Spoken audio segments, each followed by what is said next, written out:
kelompok 1 dengan anggota saya Prita Matea Bulit, Saya Adriana Pita Kristina. Saya Srino. saya Priscila Natalia, saya Putri Dewa. Saya Rizky Alibrahman. Di sini kami akan menjelaskan tentang kelainan retrogresif secara umum. Selamat menyaksikan. Membahas tentang retrogresif penting untuk memahami pengertian dari kelainan retrogresif. Jadi, kelainan retrogresif adalah suatu proses di mana sel, jaringan, organ atau organisme mengalami kemunduran atau kemerosotan menuju keadaan yang lebih primitif. Dengan kehilangan kompleksitas termasuk metabolisme, diferensi, atau spesialisasi. Setiap sel memiliki hemostasis normal yang mencakup fungsi dan struktur terbatas yang dipengaruhi oleh sel-sel di sekitarnya dan ketersediaan bahan dasar metabolisme. Stimulus patologis, fisiologis, dan morfologis dapat mempengaruhi sel. Ketika stimulus patologis melebihi kapasitas adaptasi sel, terjadi jejak sel yang bersifat sementara atau reversible. Namun, jika stimulus tetap berlanjut atau meningkat, jejak yang tidak dapat dipulihkan atau irreversible terjadi menyebabkan kematian sel atau nekrosis. Perubahan ini mencerminkan adanya cedera bimolekuler yang berkembang secara bertahap dan baru terlihat setelah waktu tertentu. Adaptasi, jejas, dan nekrosis merupakan tahapan gangguan progresif dari fungsi dan struktur normal sel. Proses ini dapat dianggap sebagai bentuk respon dari organisme terhadap lingkungannya. Tetapi jika tidak dikelola dengan baik, dapat menyebabkan penurunan kesehatan dan kualitas hidup. Oleh karena itu, pemahaman mengenai kelainan retrogresif sangat penting dalam diagnosis, pengobatan, dan pencegahan penyakit. Berikut yang termasuk ke dalam kelainan retrogresif. Yang pertama ada antrofi. Antrofi adalah berkurangnya ukuran suatu sel atau jaringan. Antrofi dapat menjadi suatu respon yang adaptif yang timbul sewaktu terjadi penurunan beban kerja sel atau jaringan.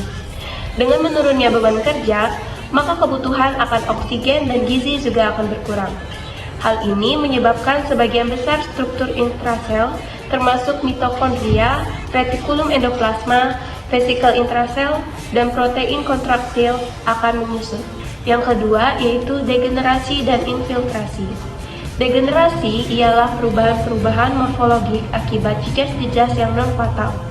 Perubahan-perubahan tersebut masih dapat pulih atau reversible.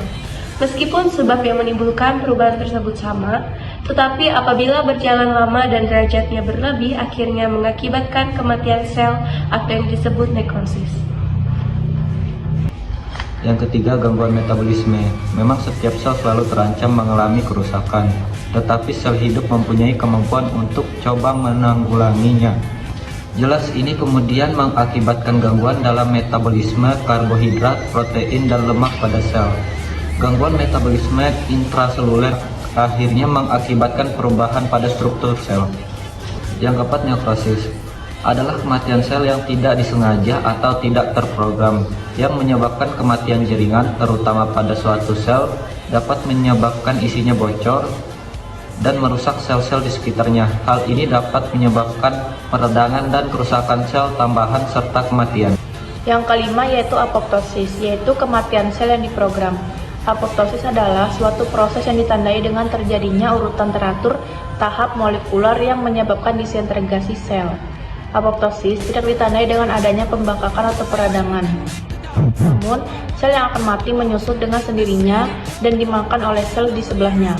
Apoptosis berperan dalam menjaga jumlah sel relatif konstan dan merupakan suatu mekanisme yang dapat mengeliminasi sel yang tidak diinginkan, sel yang menua, sel berbahaya, atau sel pembawa transkripsi DNA yang salah. Yang keenam adalah postmortem. Postmortem adalah dilakukan, terjadi, atau dikumpulkannya setelah kematian, yaitu serangkaian perubahan yang terjadi setelah kematian tubuh. Perubahan ini dipengaruhi oleh suhu lingkungan sekitar, suhu tubuh saat terjadi kematian, dan adanya tindak infeksi umum. Yang ketujuh adalah penimbunan pigmen.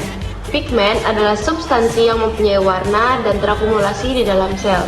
Pigmen sering digambarkan berdasarkan sumber atau asalnya. Yang pertama, eksogen, berasal dari luar tubuh, dan yang kedua adalah endogen yang berasal dari dalam tubuh. Pigmen eksogen paling umum berasal dari inhalasi partikel karbon organik. Partikel ini terakumulasi di dalam makrofag dan limfopadus, jaringan paru yang menghasilkan penampilan kehitaman pada paru yang disebut arteriosis. Yang kedelapan yaitu mineral selain zat karbon, hidrogen, nitrogen, dan oksigen yang merupakan bagian terpenting dalam jaringan pada tubuh. Terdapat 13 macam unsur lain yang juga sangat penting dalam kehidupan manusia. 7 diantaranya terdapat dalam jumlah banyak, yaitu kalsium, fosfor, magnesium, natrium, kalium, klor, dan sulfur.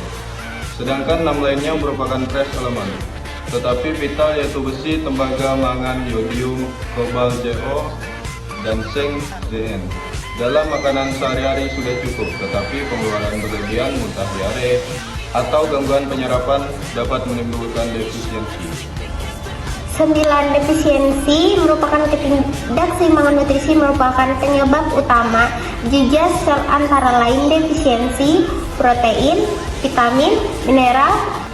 Jumlah lipid yang berlebihan merupakan faktor pendukung terjadinya arteriosklerosis yang dapat menyebabkan sel atau jaringan mengalami defisiensi oksigen dan makanan. Jejas yang disebabkan oleh defisiensi nutrisi antara lain terpation, marasmus, kwashiorkor, atau yang lebih dikenal gangguan nutrisi.